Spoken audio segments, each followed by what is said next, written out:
What's up guys, and welcome to today's video. If you'd like to skip through the introduction and all the other niceties, the timestamp is down below and in the description, so please feel free to get straight into the video. But if not, firstly, last week's prediction was a bit of a bust.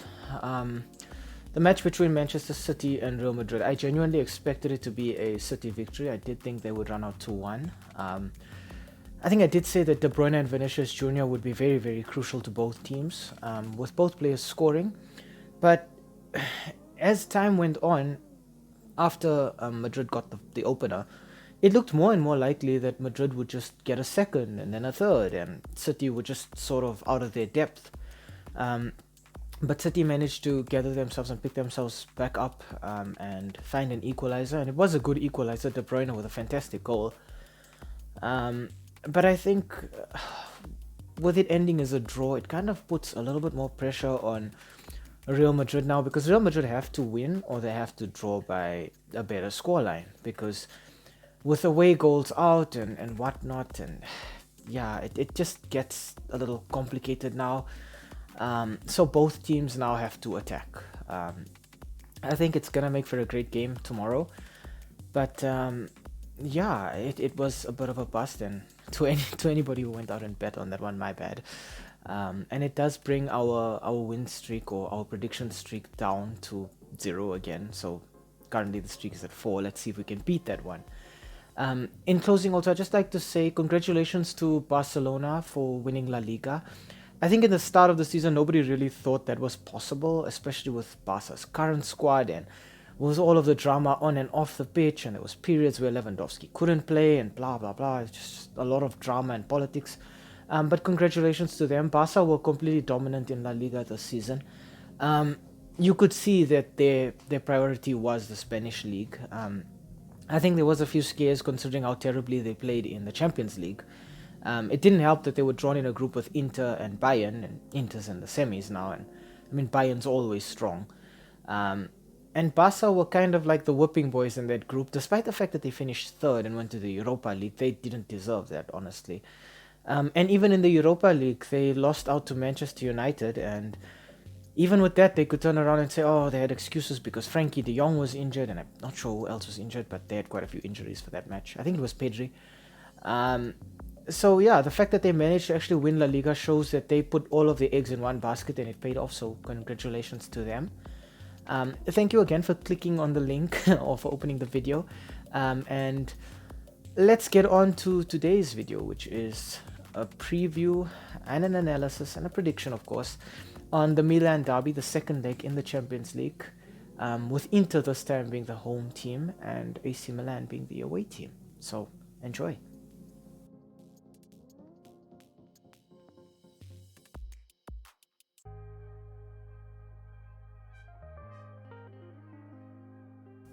As the home side, Inter get the privilege of being first on our team analysis section of our video. With their standard 3-5-2, Inter have really put together something special. Their last 5 matches have been 5 wins for the Nerazzurri, including their 2-0 victory in the first leg.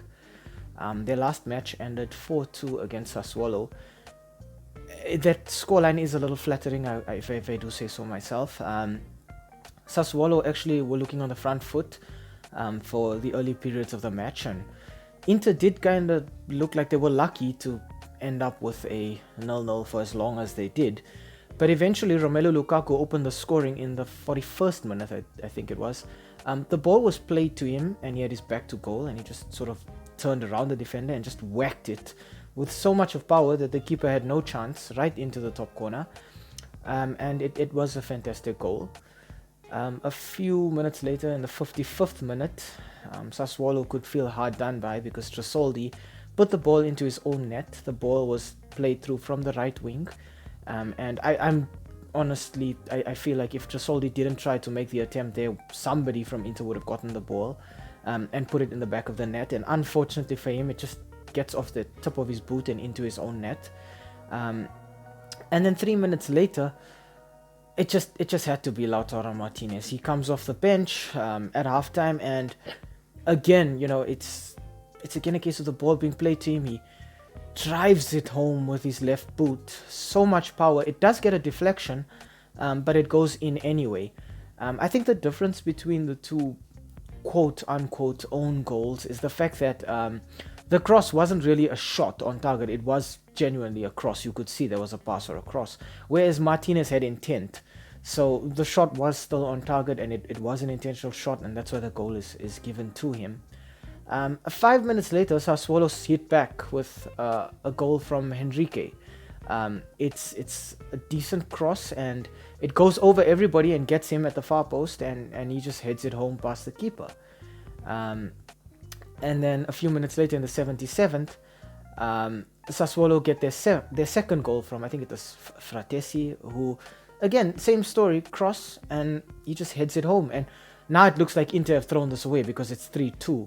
And there's a lot of pressure on the Nerazzurri now to put this one away. And up steps Romelu Lukaku again in the 89th minute to get his brace. The ball is played to him in the box, and he's alone, and he's got no support, so there's nobody for him to pass to. But you can see that he does look up first to see if his striking partner Lautaro Martinez is there or not. And he just decides now he's going to power this one through. And at the near post, so much force behind that shot, he just blasts it past the keeper. And it was a decent win for the Nerazzurri. I think that match kind of showed exactly what Inter is capable of. Going forward, so much threat. Inter do like to play this possession style with their 3-5-2 formation, using wing-backs for width and then just being very solid in the center. And then you've got Lautaro Martinez, Romelu Lukaku, I think it's Correa, and also Edin Dzeko. Between the four of them, they travel in pairs, so it's what I like to call one power player and one pace player. So either Correa or Martinez, and then either Lukaku or Dzeko. But it's looking really good for Inter right now. Like I said in previous videos, they're hitting form just when they need to. Inter could potentially win a cup double this season because they're in the final of the Coppa Italia with Fiorentina, and now they look to be in the final of the Champions League as well. I think the most difficult decision when it comes to Inter is deciding who to start up front in those striking pairs, especially this decision between Lukaku and Dzeko. Dzeko currently is Inter's top scorer in the Champions League. I think it's not because Dzeko's been bagging goals constantly. I think it's because when Lukaku returned to Inter, he was just so off form and he was injured, and there were so many complications with Lukaku that he just couldn't play. And now he's come back and he's looking fantastic. And I think it's really going to be a hard decision over who to start, because Lukaku's been scoring consistently in the Serie A, but Dzeko's got the opener against Milan last week. I think Inter are looking really, really strong everywhere. They've also got so much depth in midfield. I mean, you can decide between Barella, Kolonoglu, Mkhitaryan. There's so much potential there. But I think Inter's looking really, really strong. They deserve to be ahead in the first leg, or in going into the second leg. And they're just looking so consistent and so dominant on all fronts. A very, very intimidating and very imposing team right now.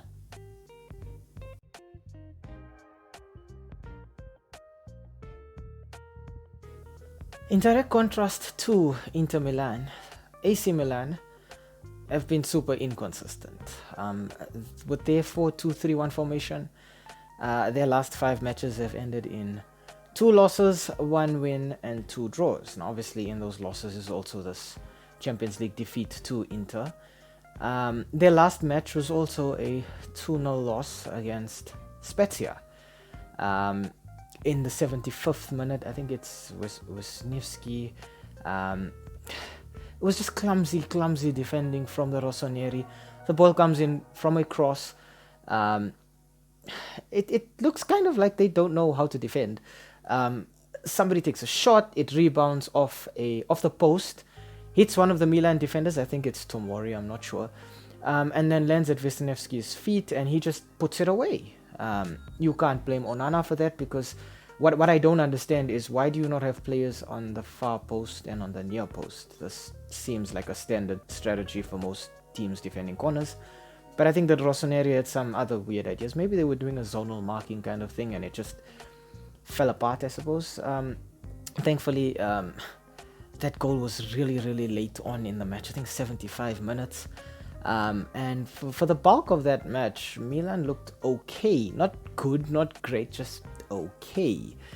10 minutes later, they give away a free kick on the edge of the box, and up steps Esposito and over the wall, around the keeper, into the top corner.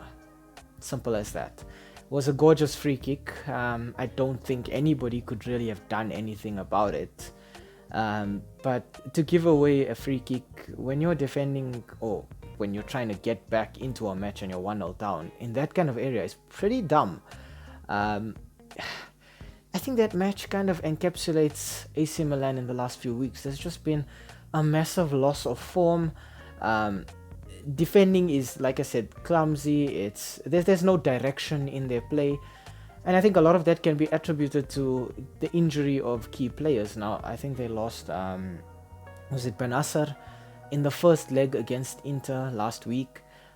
But more importantly, they've lost Rafael Leao for the last few weeks. And you can see that Milan is built strategically around Leao. Despite the fact that Giroud is normally the out for goals, it's Leao who gives them all of this pace and all of this attacking flair on the wings. And when Leao is not on form or not available, it really dents Milan. Milan really need to win tonight. They don't have much choice. They're sitting, I think it's 5th now in the Serie A on 61 points, while Inter kind of have a bit of a safety net, 66 points in the Serie A, and they're sitting in 3rd. And it's just going to get harder and harder for Milan if they don't win tonight, because then all the pressure is on them to at least qualify by finishing in the top 4, and you can see that without Leao, AC Milan is kind of toothless. They usually play quick counter-attacking, using players like Leao on the wing, Brahim Diaz, Benacer, Catalaires when they have him around. Also guys like Divock Origi, but there's nothing to just bring them together for some reason. Usually you expect somebody like Tonali to be that midfield pivot to just add some solidity in that midfield. And he's also been struggling as of late, and it's really shown for AC Milan. Despite the fact that I'm wearing the Milan shirt this week, only because I wore the Inter shirt last week. Yes, I have both, don't judge me. I'm also looking for Juve and Roma as it stands. Maybe I'll find Napoli, but that's not the point here. Milan are looking very fragile right now in terms of their confidence, in terms of their play. I genuinely thought that this one would end as a draw last week until I saw Leao in the stands. And I remember speaking to somebody and they told me no, they expected Inter to win it despite whether Leao played or not. And I just think that Leao is so important for AC Milan. That squad has been built around him, and when he's not around, it really shows. So it's not looking very bright for Milan. They have the players to do it. Can they pull off an upset? Maybe. But is it likely? I don't think so.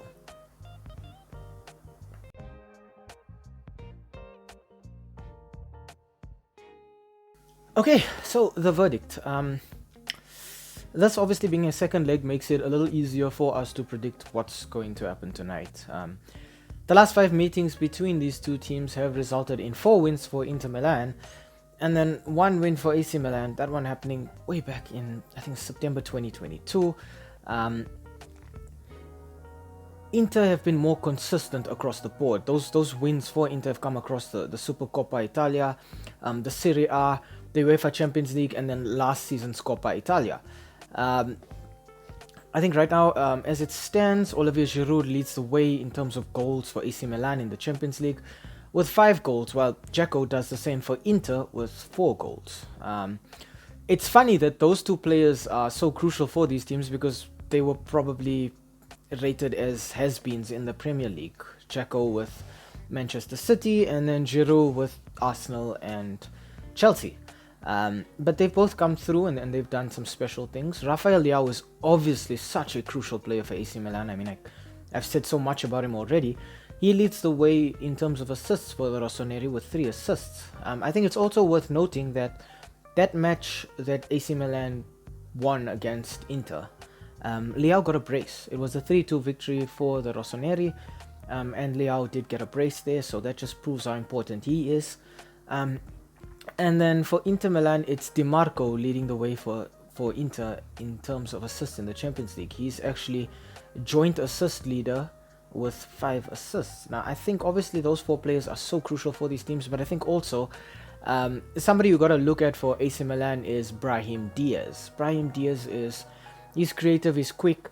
I think he's just not really on form right now, but I think he could possibly play a role tonight. I expect Diaz to maybe get a goal or an assist. Between Diaz and Leao, someone's going to get a goal and someone's going to get an assist. And then obviously I cannot stop praising Mike Maignan for AC Milan. In the first leg, Edin Dzeko opened the scoring. It came from across from a corner. The ball gets to Dzeko, and he just cushions it with his left boot into the back of the net. Maignan is focusing on what's happening in front of him. He needs his defenders to be watching the players behind him, and they're not doing that. And that's why Dzeko could sort of sneak into that little area and get a goal.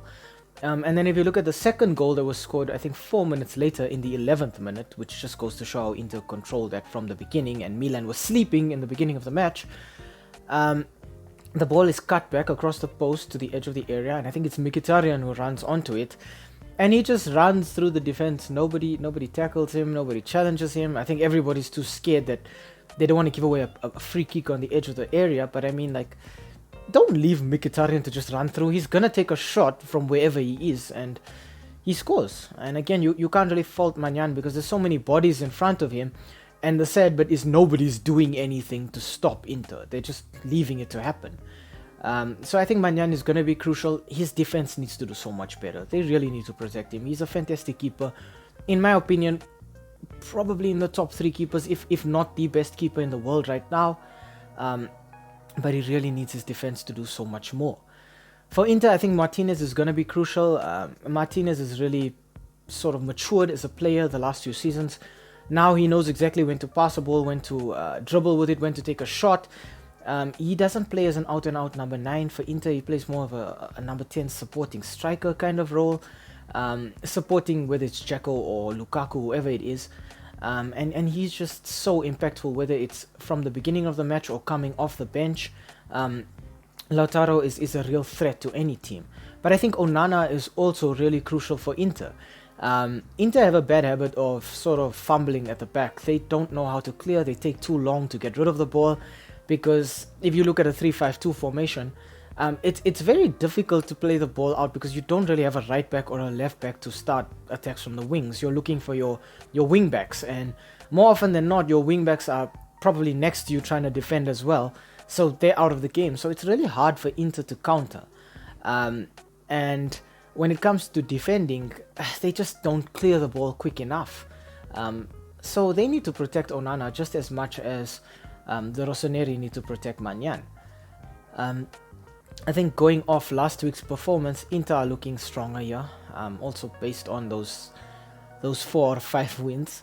I think they may actually have AC Milan's number here. I think if Leao plays, Milan score. I don't see Milan winning tonight. Let's just make that perfectly clear. I do not see Milan winning. I think the best they can hope for is a draw, but I do think Inter will win this one. I'm thinking 2-1. Maybe Martinez to score, and either Dzeko or Lukaku. But for AC Milan, like I said, either Brahim Diaz or Leao to score or assist. I think AC Milan could be hopeful for a draw here, but I think there's no doubt that Inter go through here. They've just really put themselves in a really good position following that first leg, and then you take a recent form into account as well, and I don't see this being Inter's stumbling block. So I think Inter actually win this one. Honestly, I think Milan can hope for a draw, but I think Inter win this one either 1-0 or 2-1. But I expect a good match. Yeah, I just expect Inter to close this one out quite nicely. Thank you again for tuning in. Don't forget to like, follow, subscribe, share the video. Maybe leave your thoughts down below as well. And again, thank you for joining us.